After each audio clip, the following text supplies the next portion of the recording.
Live. Okay. That thing. All right.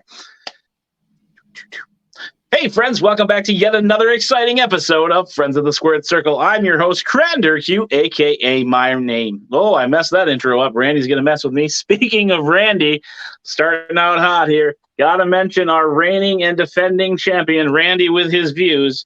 Keith, how I you will doing get today? that title. I'm coming You for will that get title, that title? Randy. I'm coming for that title, Randy. A Perfect, chef's going perfect. to overrule you.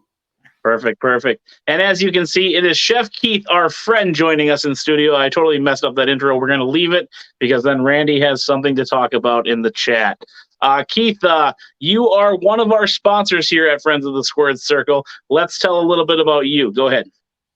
I'm a retired chef, 40 plus years in the culinary business.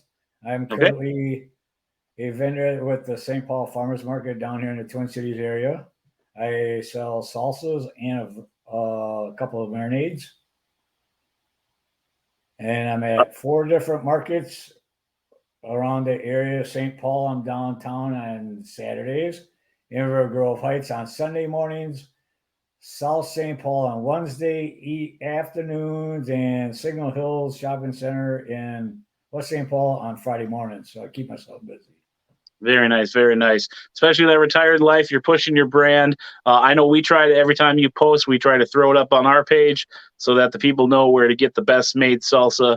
I cannot thank you enough for being a sponsor here. It's nice to have some goodies to eat when you have a great that's my sponsor. garden So, salsa there. Oh yeah. mhm. Yeah, I had to warn the wife, Randy, take a shot, that we are not allowed to eat these ones yet because these are giveaways. We still have to get some, but yeah, she was, licking her lips, hoping for some more salsa, and I was like, "They are for giveaways. They are not for you." So I got in the doghouse a little bit on that one. So When's your birthday? it's August 27th. So Oh my goodness, that's a busy month. oh yeah, yeah, Like 2 and weeks then of family birthdays in my family. My mhm. transplant is on the 8th. Oh boy, Maybe I'll shoot her something special for her birthday. We'll see. yeah, Surprise if her. she's nice to me, I'll let you know. So Or so throw it to you guys for your wedding in October. Why not? there we go. Hell, we'll have to send you an invite because Randy won't show up. You can take his spot. So That's all right. I'll get the belt from him on the wedding day. that would be perfect. That There is the you go. greatest storyline we just wrote. You hear that, Randy? He's coming for it. He's a sponsor. So watch out, brother. But I don't buy myself. I give away. yeah, yeah. So let's talk about how you got to where you are with making the salsa. We'll jump into that wrestling fandom because we are on a wrestling podcast. Who knew? And then we'll talk. Okay. Yeah. So let's see how you got to that to where you are now. So Well, when I initially started the farmers market, I was started as a spice company, and I okay. have over maybe 25 to 30 different spice blends. But when I started down there, I noticed there was probably 3 or 4 other vendors having spice blends. So I said, I don't want to compete with all that. They have, Mhm. their customer base. What can I do different? So I went towards salsas, and I started off with 3 of my salsas. I have an initial one, my habanero one. And I Mhm. go, okay. Then I started with maybe 2 or 3 of my spice blends and my vinaigrettes. So I gave the customer base a wide variety of products. But then I noticed I had the sales in vinaigrettes, but I can't sell them because they're oil based due to Minnesota Mhm. state law. The cottage food Okay. producer, the pickle law over in Wisconsin. So I stopped selling that and my spice blends, and I slowly increased my salsa uh, quantity to 7 different ones. So, and they are going like gangbusters. I'm on my 5th year with the farmers market. So yeah, I got my customer base down. It seems like word of mouth is working, and I got my constant regulars down there, which is good. And I believe I've had people. We've had people down at the market from as far away as Maine, Oh wow. Okay. Connecticut, the East Coast, and then it got over in Oregon, California, Arizona on the West Coast, then all over, basically all over the country. They come into the Twin Cities for something, maybe the Mall Mhm. of America. Let's check out the farmers market. They come down. and I can tell by their accent. And I ask them where they're from, and it's like, okay, Very nice. yeah. We're gonna have you start handing out some stickers for us so we can get that global reach. Um, it. I know you have done the marinades. Like one of them was for your mom, if I remember right, and then you just released a new one in honor of your dad. Correct?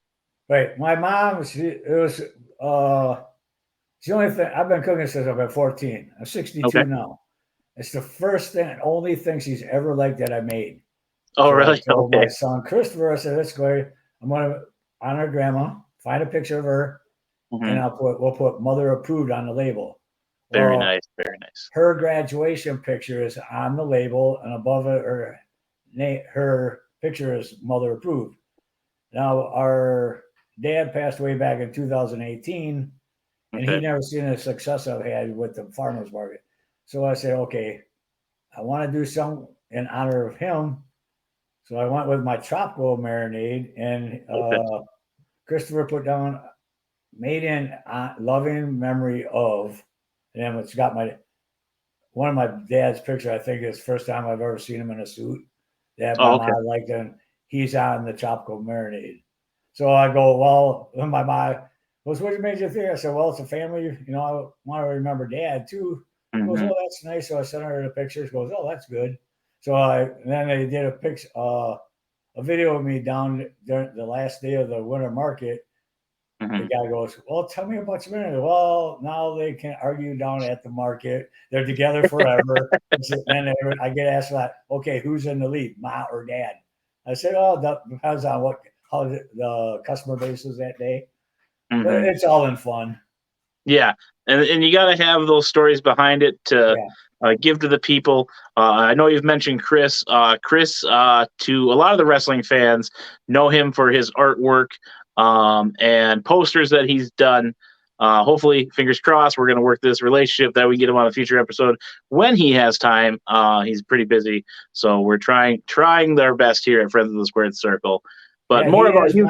he is our company graphic designer. So whatever I Mhm, need done, I just shoot him a line, or he'll back and forth with me. Dad, it doesn't mhm. look great. How about this? And he'll send me a proof in the email and go from there. But otherwise, yeah, all the label work is his.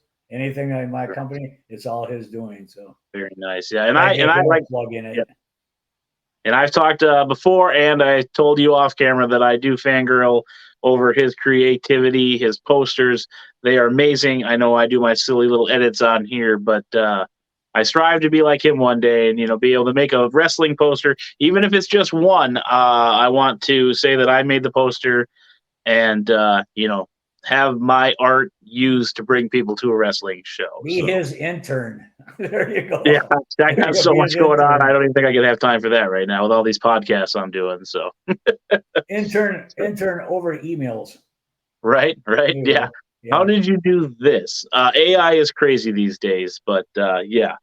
So, how did you come up with your other flavors and sauces? Did you just kind of have that idea from the start, or as you were making it, thinking, "Oh, I haven't seen any of this, so let's try this." Okay. My first one was the habanero. I Okay. was working for a catering company for like 8, 9 years. And the first one is my mango one. I came up with that because they wanted to do almost like a Chopco themed picnic.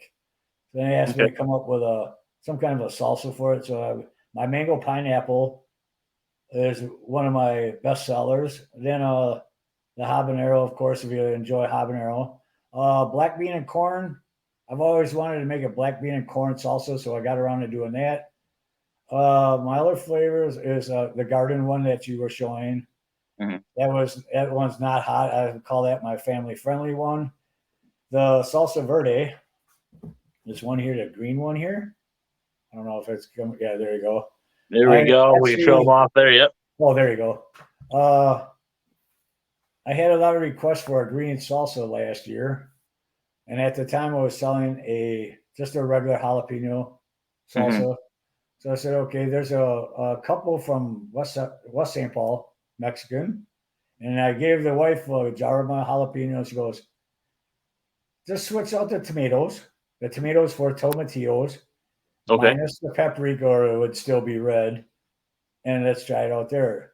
So when I made that recipe, I gave her a jar of it, and I got my two thumbs up from the wife. She goes, Very nice. well, I said, can't get no better than that. People that actually eat it on a regular basis. So, and that one's been a good seller for me too since I switched over. My Thai salsa, there's nobody that makes a Thai salsa. THAI. I do use fresh Thai peppers on that, and it's like 2.5 on the pepper scale. Okay. Not for your butter milk, but if you enjoy Thai salsa, I've had a lot of compliments on that. And of course, I believe I sent you a jar. Yep. We polished that baby off quick. The spiciest one I have is it's called Ragin Reaper. Yep. And it does have the kick. So I'm sure you can attest to that. Yeah. After that. Yep. Since COVID, my tolerance has gone down, which is kind of weird. Yeah. And I was eating it one night while we were watching a movie, and I'm crying, and she's looking over at me. Is it too hot for you? Because it's not hot for me. I was like, leave me alone. like I had to like pace myself on it because usually I'm pretty good with spice, Right. but that one's good. But I can't eat a lot of it because I have a sensitive tongue since COVID. But the Thai salsa, the Thai it, that was the one that I did the samples a lot at work, and people just love that one.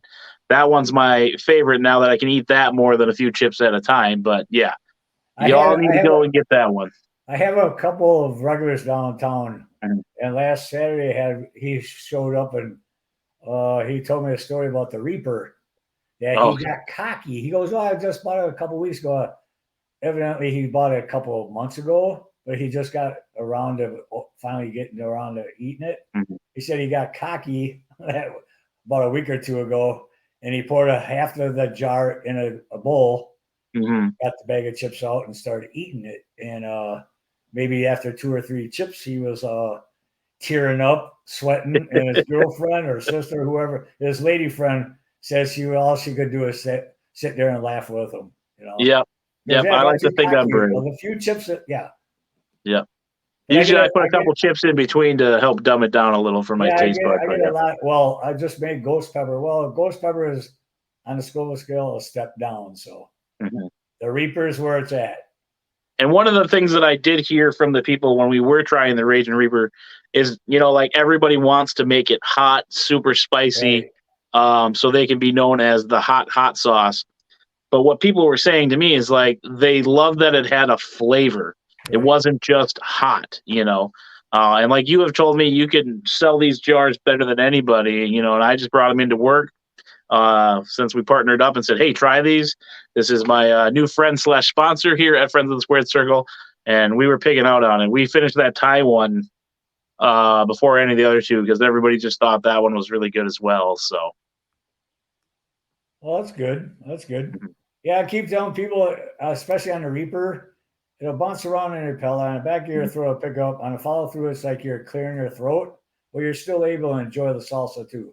And a lot of people, like they repeat customer come back and goes, how was it? He goes, just like you said, I have to sell my product. You got to have it on the follow through, not all over on your pellet, or you're going to get that gallon of milk and half a loaf of bread and try to, calm down your pellet instead of that whole bag of chips or 6-pack later, don't know what you're doing wrong. Why is it so hot? Yeah. I can see myself eating chips, having like a 6-pack, like you said, rubbing my eye and crying because my tongue's on fire. But I've had people tell me about that. They'll go like this. I didn't wash my hands. I said, well, that's why I wear gloves when I handle any pepper that I make my salsas with. I'm not going like this slow. Yeah. That's definitely hilarious. I know I've done it. I've had a friend do it. My brother gives me a hard time about every time we bring up the story of hot sauces. I'm sure my brother could handle spice like nobody, but he would definitely love that Ragin' Reaper. So that's good. But so you've been doing this quite a while. You're down in the St. Paul's Farmers Market. Do you have aspirations to put it in grocery stores, or are you just kind of like doing it so you can get out there and mingle with the people? Well, mingle with the people. I like doing that. I love doing that because I've been in the back of the house for 40 plus years. It's nice to be out in front and showcase my products. Getting out in the stores, it's a process. Okay. I have the contacts and all that other stuff. It's more paperwork and the funds and going from there, because I have one of the vendors wants me in their store. I have 2 chefs here down in the Twin Cities that are consultants for area little stores. They want to see me in their little market things. I get approached by people down at the market all the time about because they want to showcase local. Okay. And they get my business card. I get a couple weeks ago, I had an elderly couple. They used to own a store in White Bear Lake in downtown. Wanted me to put my stuff in. Then a brother of a buyer for a Wedge Co-op, one of the oldest co-ops here in the state, from Minneapolis, Wedge Co-op. So yeah, the feelers are out there. It's just the process of getting it done. That's all. Okay, gotcha. Makes sense. Yeah, I know. Like, I can just tell you're probably trying to hold it in. I know you and I go back and forth on the Facebook and talk, a little trash here and there, like we did off camera today. But yeah, you guys got to get out there. You got to check him out. Check out his salsas. We will throw the link up as we always do. And anytime you're down there, I try to make sure we put those up right away, so the Minnesota wrestling scene can see you. Definitely can't wait till we get to hang out at a wrestling show and I can be there slinging my stickers while you're slinging your salsa right next to me. So that would work. Also, for people that are hesitant, I do take cash, card. I do Venmo. Very nice. I do ship anywhere in the country. And I also, if there's anybody out there that has veterans out there, either serving right now or in their family, I do offer 10% discount to my fellow veterans, because I had a young man serving over in Croatia with the Marine Corps, and him and his buddies wanted to order, and it took 2 weeks to get to him. But once they got it, it was like, yes, we got a taste of home, and they just exactly. Yep. So it's out there. Very nice, very nice. And that's the one nice thing is, like, when you mail things, it can go anywhere. Yeah. And then them being there, they could have gave it to somebody that was local, and next thing you know, you got another connection. Like, we're releasing an episode here soon about having an interview with a wrestler from the UK, and that's the first interview we've done outside of the US. And that's a huge deal to me, not probably anybody else, but it's just like, someone from the UK reached out to me and said, "Hey, I want to come on an episode," and that's cool. That's cool. I was so giddy through the whole thing because there were so many questions I wanted to ask, but I had to remember, keep it basic in the first one. We'll get him back for a second if he likes it, which he did. Shout out to Connor there. Great interview. Hopefully we can get some more people and continue our reach here at Friends of the Squared Circle. And then, by seeing our episodes, they'll see your stuff too. And hopefully that kind of brings some business your way. Yeah. So here in Minnesota, you got a big thing about cottage food producers, about sending stuff through mail. Well, I handle all the mailing. It's like me to the consumer. Well, I am selling it direct to the consumer. Do you have a website? Nice. Yes, I do. It's part of my business, Yep. But it's a big stink with cottage food producing and licensing and all that stuff. But I'm going to send it regardless. If I got people down, I had a couple wanted to send some salsa down to his dad in Florida. The big thing about this is if they come in from out of state and are flying home, I've had this happen to me recently. If you have to have check-in baggage, or TSA will take your carry-on salsa. They're 16-ounce jars. They will take the salsa out of your bag. Makes sense. So I had a young lady buy her dad a jar. He didn't have no check-in baggage, and TSA took it, and she had to reorder, and he's from Green Bay. So I just sent it off to him real quick. And that one from Florida, I asked him, is he here? Is he flying home? Yes, he is. Does he have check-in? No, he doesn't. I said, okay, here's the deal. Wait till he gets home and then surprise him with a package. Go online, order it off my website, and I'll send it right away. So Yeah. Very nice.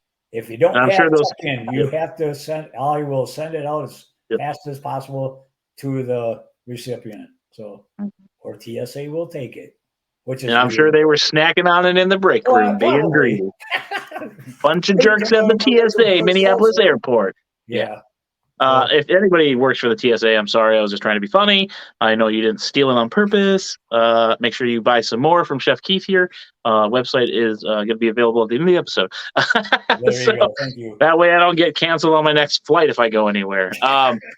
So we'll transition because we are a wrestling Okay. podcast. Can we hear some of those wrestling memories that you have? And then we'll... My wrestling days go back to the old AWA, the American Wrestling Association. Vern Gagne's doing. Mhm. Him and his son, Greg, Jim Brunzel, all these local guys. Baron Von Roschke, the Clawmaster. Yep. Oh, yeah. Then you had the Crusher and Mhm. Crusher and Bruiser. Crusher claimed to be the old guy. He always brought a keg of beer in, for his interviews, and the wrestler who made Milwaukee great because he always had a pitcher or a big old a 6-pack of old Milwaukee at every interview. What was it? Ray the Kirkler Stevens and Nick Bockwinkel. Them two. Bockwinkel, yeah, that guy would be great today. No joke. Like, he was a superstar. Randy, that's for you. Was it Mr. X or Dr. X? One of the two. They always had. I believe it's Dr. X. Yep. Yeah, the X guy, and we had a lot of people come through here. Ric Flair took his training underneath Vern Gagne here. He claims to be from North Carolina, but he's originally from Minnesota. Yep. As he moved on into his hierarchy of the wrestling world. Billy Robinson, he was from across the pond. I believe England, because him and Vern Gagne had a big old thing going. They would always do the local shows, and then the cage matches back in the old days were cage matches. This here, what you got? What 1/4-inch piping that you can put your head through? That's not a cage match. That's like okay, let's keep the cows in the pasture and out like nobody gets hurt, and And the St. Paul Auditorium now is called Roy Wilkins Auditorium. It's one of the same, but they named it after a civil rights leader here in St. Paul. Gave it some recognition and something downtown. Yeah, Minnesota has been always a hotbed for wrestling. You named off a lot of great names there. The Road Warriors came through there when they were first starting out. Eric Bischoff. They're actually from the Twin Cities area, and one of them actually, I don't know which one that passed away, but one of them used to be a teacher or is a teacher. I can't remember which one though. I'll have to look a little further into that. It was Hawk or Animal. One of the two is a teacher here locally. And then I know they used to get in fights with the school that Kurt Hennig and Rick Rude attended back in the day. So they were crosstown rivals there. Yep. Yeah, Kurt and Larry the Axe. There you go, the Axe. Yep. Still bummed I didn't get a picture with Larry. Yeah. Kicking myself for that one. So Minnesota definitely has the talent. I was waiting for Baron to show up at the Ranger Rumble. He might have had a conflict of scheduling, but Molly Holly was there. I never knew she was here from here. Oh, okay. Yep. Yeah. Yeah, she's a big name, more behind the scenes because of what she's done.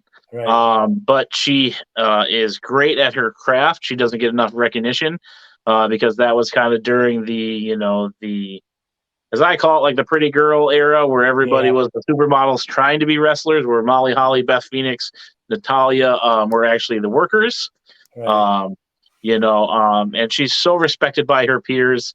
No one has a bad thing to say about Molly Holly. So unless you're Randy just likes to complain about everything. So you got to make sure we just throw him under the bus. So and then you'll be the new reigning champion here. That'd be great to have my sponsor on the belt. Except versus some guy that just complains all the time. Or we can put a picture of me and him on the belt. Who do you think carries it the best? That's right. That's right, Randy. You're getting I'll so be many on your shout left outs here. side, but you got to move him on the left side and put me as your right hand man. There you go. That's right. That's right. He gives me salsa, Randy. What do you give me? Nothing but grief. I'm going to get so many annoying texts from him after this episode. That shows me he's watching it at least. So yeah. Talking about wrestling, then we moved into when my son was going through it. He kind of blames me for wrestling, but I blame his uncle, my brother Kurt. Okay. When growing up, we'd always go over to his house for the pay-per-views. Okay. And this was pay-per-view before all the streaming stuff going on. Exactly. We actually had to pay for watching the wrestling. My favorite all-time wrestler is Sting. Oh, okay. I don't care. And we went to AEW when they were here the last time, and he actually showed up at Target Center. And my son goes, "Dad, we've seen Sting before." I said, "No, I haven't. No, I haven't." But when he came out from underneath the ring to help Darby Allin in his match, I just went ballistic. I said, "Take a picture." I don't know how sloppy it is. Take a picture of it on the phone. Yeah, but I've always loved Sting. I got introduced to when I was stationed down in Fort Hood, Texas, back in the early '80s. I started with a lot of guys that grew up in the South. And the old Southern Wrestling, I think it was Georgia Championship Wrestling or something like that. It was out of Atlanta, Georgia, where the Freebirds. Yep, I love the Freebirds. Yeah, the Freebirds, Michael Hayes, Von Erichs. Yeah. Sting was in it. I got used to that wrestling, so I had like 3 years of getting used to their wrestling, and actually seeing Ric Flair on there, the Four Horsemen, the original Four Horsemen without Barry Windham. Yep. We got Tully Blanchard, Ole and Arn, and Flair, I believe it was at the beginning. Yeah. Yeah. I mean, even being the Minnesota Wrecking Crew, Arn Anderson. I mean, it always comes back to Minnesota. Oh yeah. So let's jump into Chris a little bit more here. I kind of want you to tell me the story you're kind of telling me off camera about that thing behind you there. As they say in the wrestling business, put them over. This way, to my left or to my right. For me, it would be your left. But dizzy and go like this. People are gonna think we got camera. That's the one that says. The one that says Nitro on it, that big black thing, it's a turnbuckle. Yeah, I'm not going to move my laptop. They can see it. Yeah. That was the first wrestling event at the Mall of America's 30th anniversary when the mall approached First Wrestling about doing a show. First time since WCW, I believe. Yep. Did it the first time 30 years ago. And this was September of last year, I believe. Yes. Yep. My son approached the owner of First Wrestling about being able to get me, his dad, a signed turnbuckle with all the wrestlers on there. And he presented me maybe a week or two after the event when he came over for lunch, and Dad, I got a present for you, and there you go. Yeah. Very proud because that was probably the biggest event he's done since he's been part of wrestling. At the Mall of America Rotunda, I didn't have a chance to see all the work he did. They had all of his graphic design work around the Rotunda, going all 4 floors, then the Jumbotron. Yeah. And I wish I could have made it, but I was able to watch it, replay wise, but yeah. Yeah, it definitely was a spectacle for sure. Like you said, first time since WCW did it. I remember seeing that episode as a kid, and then to be part of that crowd. Hopefully it doesn't take another, so many years till it's back, because I would love to just keep seeing wrestling there, especially was First. We fangirl over First here a lot at Friends of the Squared Circle. And then speaking of First Wrestling, your daughter-in-law You want to kind of touch on that as well? Do I really have to? Oh, she started off as Paranoia Kara, I believe. Paranoia, I believe. Yep. Yep. Yeah, Paranoia. Yeah, because her favorite band is Paranoia. Is there a band name? It says I have no clue on that. I didn't listen to that either. But anyway, Paranoia was her first ring name. Mhm. Then she got kind of tired, I believe, of that, and she wanted to. She has a video on her Facebook page or something about Mhm. she wanted to be her true self. She's a small country girl from way western North Dakota. Yep. So there's a lot of free range chicken. Free range. She got free range Kara. Yeah, it's now a free range chicken, I guess, here in Minnesota. Yeah. But I think this suits her fine because Mhm. even though wherever she wrestles, the young girls always look up to her, and when Yep. intermission time, they not only the little girls but the moms and then all the young kids gather around her because how open she is about being a female wrestler here locally. Not too many area ones, but when she wrestles, and now Mhm. she'd be called Free Range Kara. So she Yep. has a country get up, and she comes in with a country song. I can't remember what it is, but then she'll do almost like the do-si do in the middle of the ring, Mhm. about maybe a few minutes, and then the other wrestlers don't want to do it. She gets the referee involved, and then Yep. it's all three of them involved. Oh So yeah. it's kind of cool. Yeah, and It's definitely really we've had her on a previous episode. You guys can go back and watch that. Since that transformation, like she said, she's having more fun with it. right. The crowd gets into it because, like you said, they don't want a do-si do. And then she ultimately gets the pop, as they say in the wrestling world, when she does get the bad guy to finally, do the do-si do. Her and Brooke Valentine have been killing it. That's another one that I would love to see Kara continue to work with because they just have that chemistry. And Brooke, she's bad. She don't take no crap. So, yep. Yeah. A few things about Kara and Christopher. What's unique about their relationship? It's always been about wrestling, but Hmm. they have the family life outside too. Yep. Wrestling, yes, it's there, but they're really family oriented. Uh, I got excited when we went to me and Christopher. I bought tickets to the AEW event. I believe it was August, and they have the dark matches. I guess it's like Hmm. you go in there to get all the local talent against the Yep. pros. Yep. Go in there for like 5 minutes.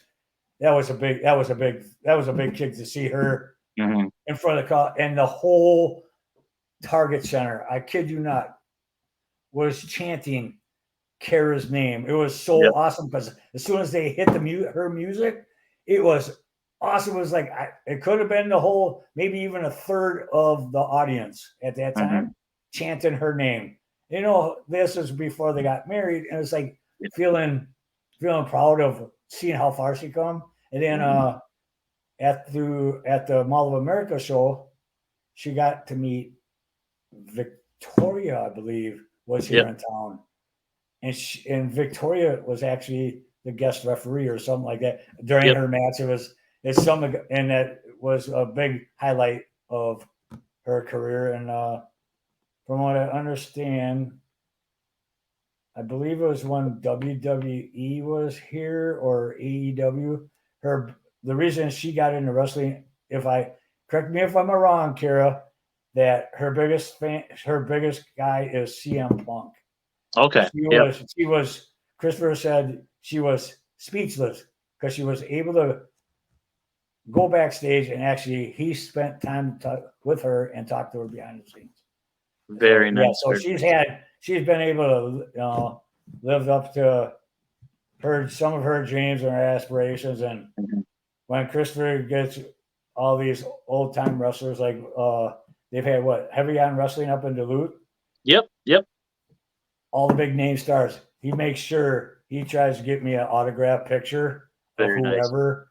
like Scott Steiner was here in town one time, and he always, "Your dad," So yeah, I'm sure it's back there somewhere. Yeah, and he beat up one of our other sponsors here at Friends of the Squared Circle, Darren Corbin. So, yeah.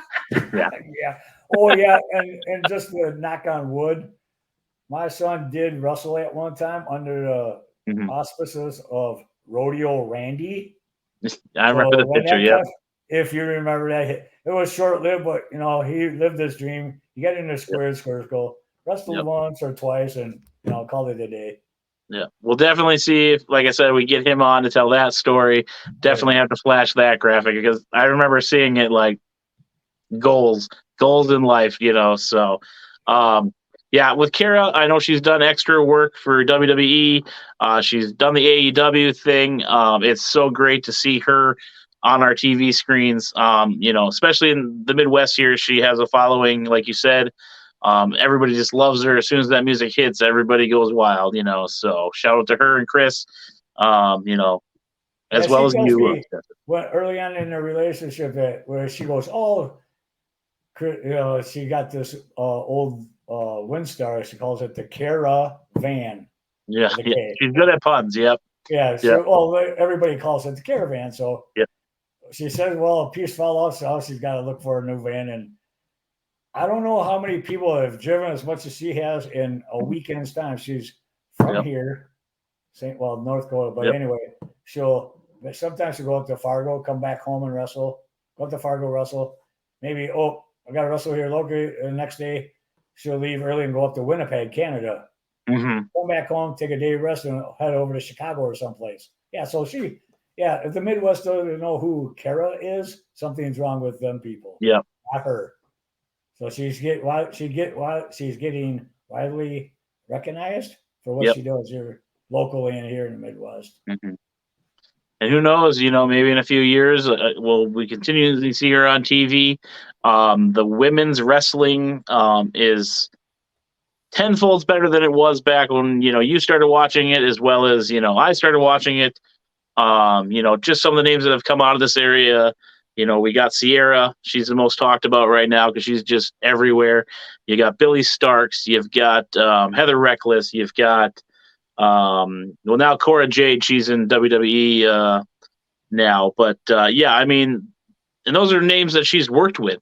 Kara's worked with. Oh, yeah. We can't forget Blair Onyx. That's another big name around here for the women's wrestling. Kara's mixing it up with the cream of the crop, and if those girls get called up, they're going to be like, "Hey, you got to check out this girl, Kara," or Kara's going to be like, "You need to check out this girl, Sierra or Blair Onyx." So it's crazy how spoiled we are in this area for not only wrestling, women's wrestling. I always say it on this podcast. There's like 20 promotions out there, and I'm sure if I named them all, I'd forget 2 that just popped up. Yeah, so I have a chef friend that's actually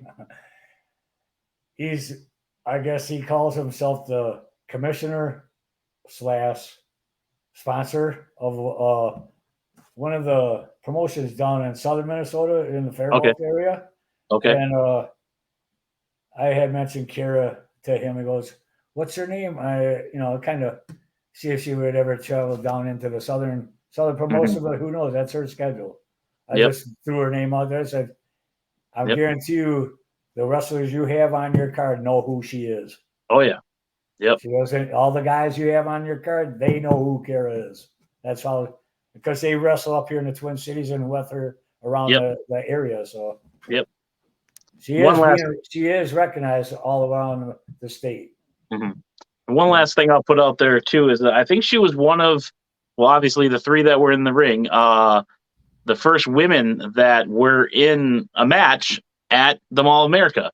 I'd have to double check that stat. I'm sure Randy will text me if I don't remember to look, but that's pretty cool to be, the 3 women in that match. You know what? I think it was the Mall, and then Victoria came out.